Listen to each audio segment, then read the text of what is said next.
안녕하세요. 밤비입니다. NK맥스 2탄 시작하도록 하겠습니다. 비소세포 폐암에 대해서는 말씀드렸고 미국에서 진행하는 임상들과 알츠하이머 임상에 대해서 살펴보고 마무리 짓도록 하겠습니다. 미국에서 진행하는 임상은 이 오른쪽 2개 임상을 다룰 것입니다. 가운데 임상은 머크 화이자와 공동 임상 계약을 체결한 것입니다. 원래는 NK맥스 혼자 진행을 했는데 앞서 진행한 한국 임상에서도 병용을 했을 때 좋은 효과를 보였잖아요.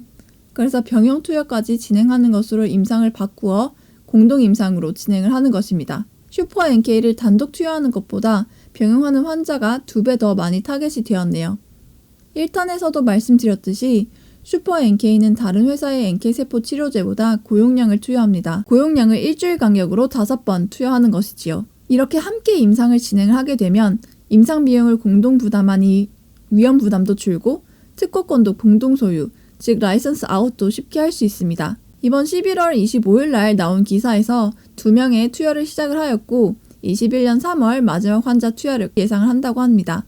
일단 결과는 4주간의 추적 관찰을 하는 것이니까 4월에 환자 투여가 끝나면 6월 정도에 데이터 수집이 끝나고 21년 하반기에는 논문이 나올 것으로 생각이 됩니다.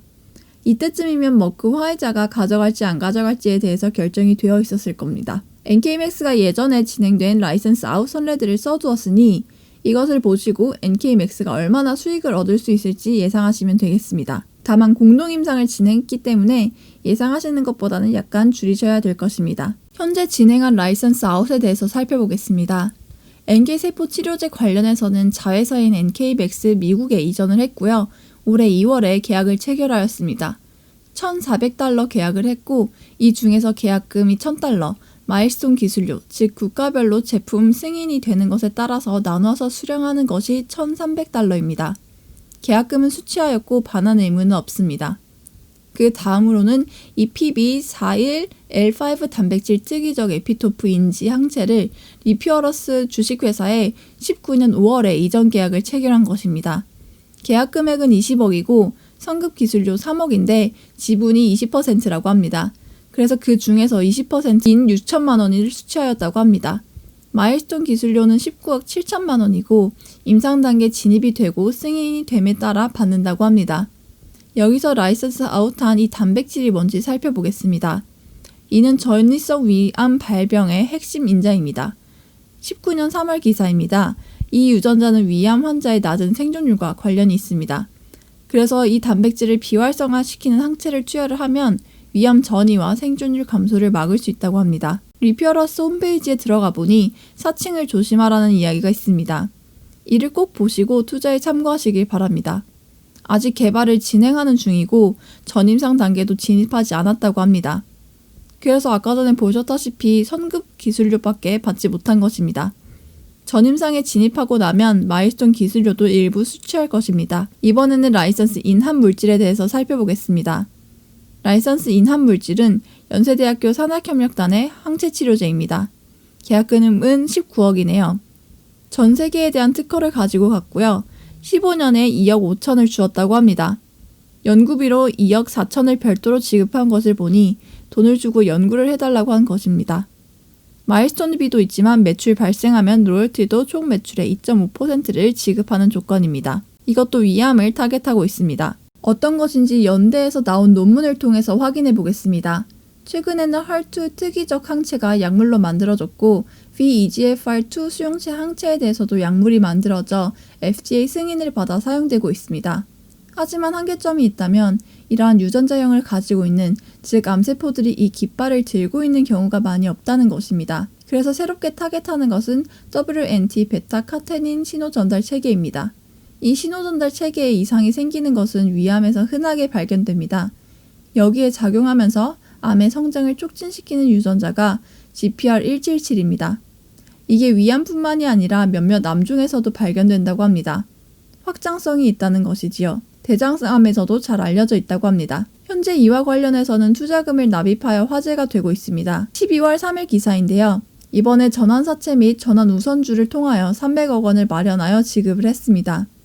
미국 자회사를 통하여 독일의 항체 전문 기업 아피메드와 이것을 타겟하는 EGFR 표적형 NK세포 치료제 공동 개발 계약을 체결하였습니다. GPR177 이야기를 하다가 왜 딴소리지 하실 수 있는데요.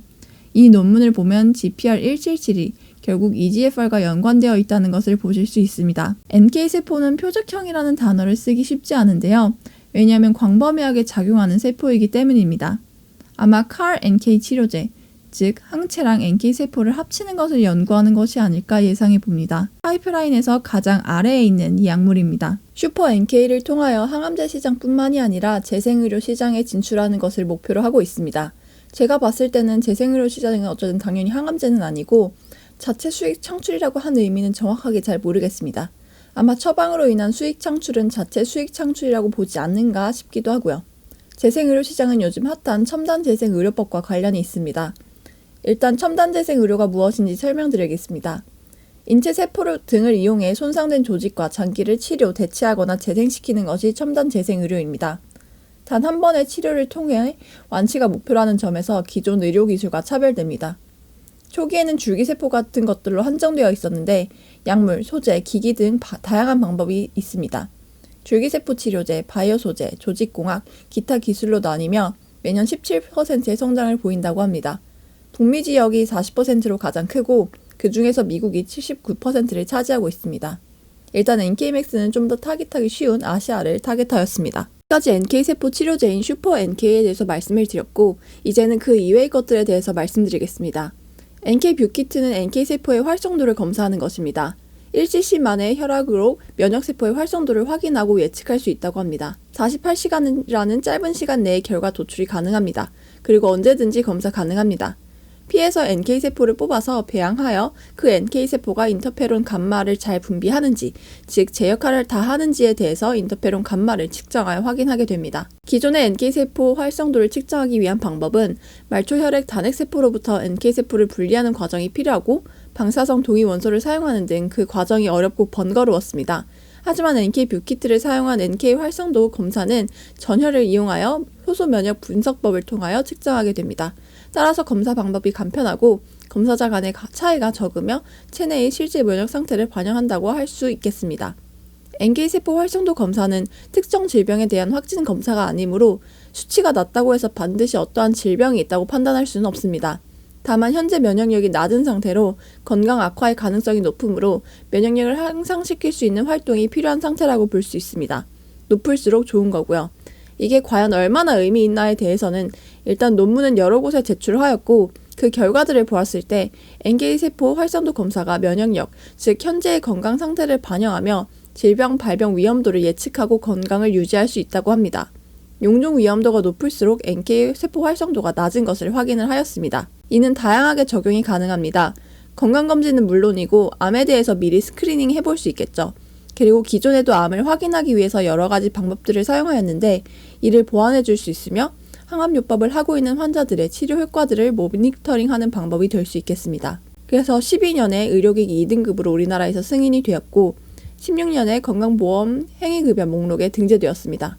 언제나 보험이 되는 것은 아니고 위암, 유방암, 전립선암, 췌장암의 정밀면역 검사를 할 때 급여가 됩니다.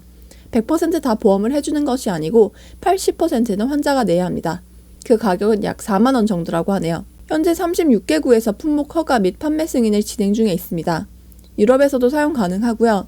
캐나다에서도 허가받았고 터키에서는 의료보험에 등재되었습니다. 현재 수주 상황을 살펴보면 1탄에서도 말씀드렸듯이 녹십자 랩셀과 계약을 맺고 있고 태국, 우리나라 유럽병원, 중동지역, 인도네시아 등의 공급 계약을 체결하였습니다.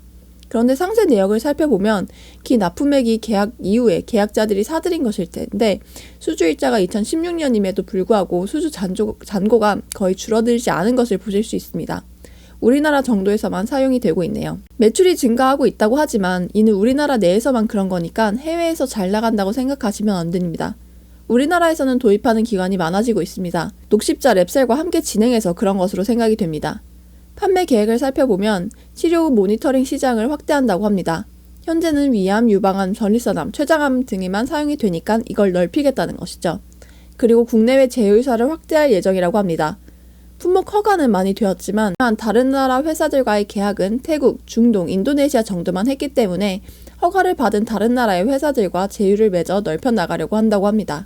세 번째는 건강기능식품입니다. 아가리쿠스 버섯이라는 것을 사용하는 건데요. 베타글루칸을 핵심으로 합니다. 함량이 매우 높다고 하네요. 성인용과 어린이용이 있습니다. NK세포의 활성도를 향상시키고 면역력을 관리할 수 있는 제품이라고 합니다.